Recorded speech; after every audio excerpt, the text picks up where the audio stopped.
su jumis. Iš Šventosios Evangelijos pagal Luką. Viešpats paskyrė dar kitus 72 mokinius ir išsiuntė juos po 2, kad eitų pirma jo į visus miestus bei vietovės, kur jis pats ketino vykti. Jis sakė jiems: pjūtis didžiulė, o darbininkų maža. Todėl prašykite pjūties šeimininką siųsti darbininkų į savo pjūtį. Keliaukite. Štai aš siunčiu jūs lyg avinėlius tarp vilkų. Nesineškite piniginės, nei krepšio, nei autuvo ir nieko kelyje nesveikinkite. Į kuriuos tik namus užeisite, pirmiausia tarkite: ramybė šiems namams. Ir jei ten gyvens ramybės vertas žmogus, jūsų ramybė nužengs ant tų namų, o jei ne, sugrįš pas jūs. Pasilikite tose pačiose namuose, valgykite ir gerkite, kas duodama, nes darbininkas vertas savo užmokesčio. Nesikilnokite iš namų į namus. Jei nueisite į kurį nors miestą ir jūs priims, valgykite, kas bus jums padėta. Gydykite to miesto ligonius ir sakykite visiems: jums prisiartino Dievo karalystė. Tai Viešpaties žodis.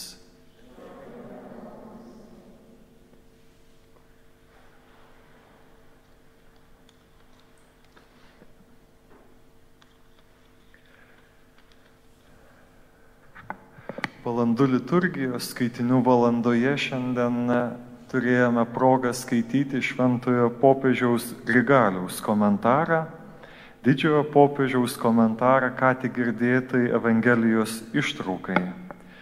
Ir vienas jos sakinys yra barantis kunigus, bet jis tinka visiems mums. Antai pasaulyje apstu kunigų, tačiau per Dievo pjūtį labai sunku rasti darbininką, nes mes prisiėmę kunigišką tarnystę nevykdome tarnystės pareigos. Čia jau nekalbėsiu apie tai, kad mes skundžiamės, kad Lietuvoje pašaukimų nėra. Turim mes tų pašaukimų. Turim. Darbininkų trūksta mums, kunigų netrūksta mums.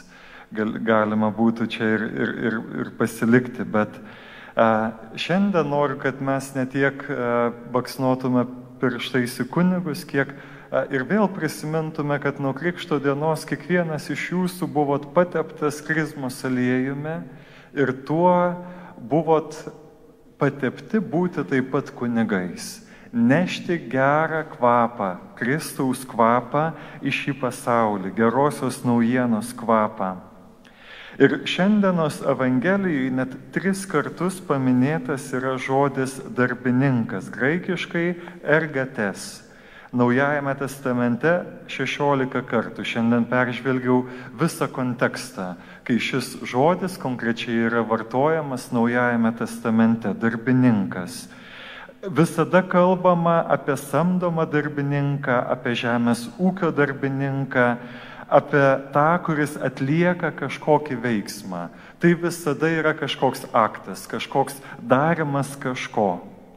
Ką galėtų šiandien šis žodis, šis kvietimas būti darbininkais, priminti mus, skatinti mus daryti kasdienybėje? Pirmas dalykas, apie kurį neturime bijoti kalbėti ir neturime bijoti tuo pasidalinti vienas su kitu, kad santykis su Jėzumi, susitikimai su juo, malda, jo žodžio skaitimas, klausimasis ir gyvenimas juo, tai yra dažnai sunkus darbas. Ne veltui benediktinai lekcijo divina turi nuo 9 iki 10. Tai kai ateini į biurą, pradedi darbą, pradedi nuo sunkiausių dalykų, kol dar šviežia galva yra, nes jau po to viskas. Kuo arčiau pietų, tuo sunkiau, o po pietų nebeįmanoma dirbti. Tai vad benediktinai Dievo žodis skaito kaip pirmą darbą, galima sakyti, atlieka. Po pusryčių, po maldų pirmas darbas yra valanda skaityti šventąjį raštą. Tai yra Dievo darbuotė. Tai yra darbas iš tiesų skaityti tą sunkų tekstą, labai dažnai nesuprantama. Ir todėl jie tą daro rytais. Tai vad mums labai dažnai gali pritrūkti santykėje su Dievu, maldoje, tom kažkokių malonių jausmų, kažkokio entuzijazmo, polėkio. Yra plaukiok, dėkok, šokinėk. Nėra šiandien to, lieka įsikabinti į ištikimybę pasirinkimui ir būt kantriam. Kaip ir santykiuose su bet kuriuo mylimu žmogumi, pradedant mama vaiku, tas entuzijazmas po gimdymo, motinystės pirmieji mėnesiai, kai tenka kalbėti su jaunom mamom, tėčiais, jisai dingsta. Po to lieka ištikimybė ir pasirinkimas. Sugrįžta tas džiaugsmas ir vėl atitolsta. Vis tiek keliuosi ir darau, nes pasirinkau būti motina, pasirinkau būti tėčiu. Renkuosi ir esu išrinktas būti Jėzaus mokiniu. Žodžiu, dvasinis gyvenimas, mielieji, nebūkime naivus ir būkime visada tiesoj. Yra kartais darbas. Ir kartais turiu būti tiesiog ištikimas maldai, ištikimas švento rašto žodžiui, skaitimui, adoracijai, tai, ką atpažįstu, kad yra gėris, tai, ką žinau, kad niekada manęs neapiplėš, aš žinau, kad tai yra gėris, esu tuo įsitikinęs ir tai renkuosi. Kartais prilygsta kankinystei tą rinktis. Tai yra darbas. Būti darbininku, tai reiškia ištikimai renkuosi. Bet kitos šventojo rašto eilutės dar kai ką pasako apie darbininką. Apaštalas Paulius pasako, ką jisai supranta po to žodžiu darbininkas. Antrajame laiške Timotiejui, savo mokiniui, vėliau pirmajam Efezo vyskupui, jisai kviečia duoti Dievui liudijimą, bet kad nebūtų kovojama svaidantis žodžiais. Iš to nebūna, sako, jokios naudos, vien tik žala klausytojams. Verčiau stenkis, Timotiejų, ragins Paulius, Dievui pasirodyti tinkamų darbininkų, kaip neturinčių ko gėdytis, be iškraipimų, vykdančių tiesos žodį. Lietuviškas žodis šiek tiek kitoks, bet graikiškas kalba apie vykdymą. Neskelbimą žodžio, bet konkrečiai vykdymą to žodžio.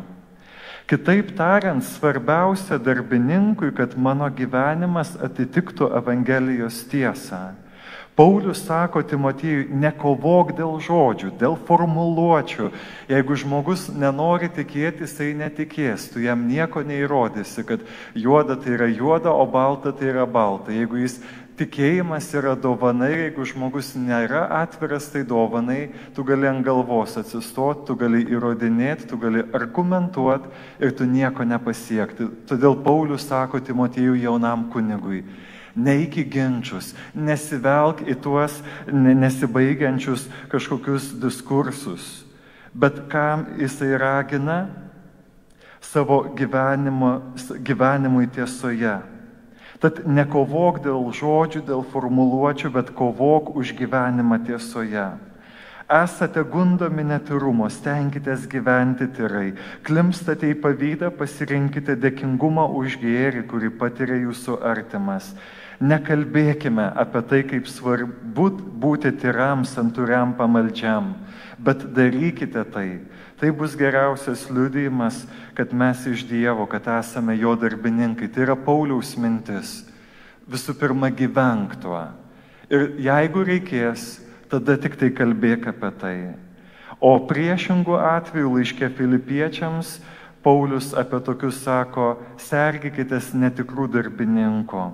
Ir antram laiške Korintiečiams jisai sako, jie daug ir gražiai kalba, bet to nedaro. Jis sako, tokie vadinasi netikrai apaštalai, klastingi darbininkai, besidedantis Kristaus apaštalais. Ir nenuostabu, sako Paulius, juk pats šėtonas sugeba apsimesti šviesos angelu. Tad nieko ypatinga, jeigu ir jo tarnai apsimeta teisumo tarnais. Tai va, būti darbininku.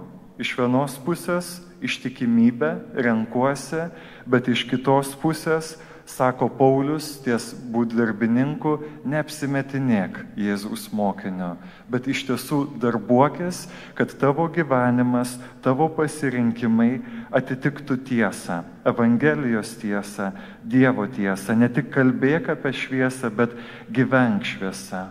Tad šiandien Viešpatie mes prašome užtariant šventajam Lukui, išmokyk mus būti tikrais evangeliniais, kupinais tiesos ir šventosios dvasios, nekalbėtojais oratoriais, bet darbininkais šioje pjūtyje, kuri yra šis pasaulis, mano namai ir mano kasdienis gyvenimas.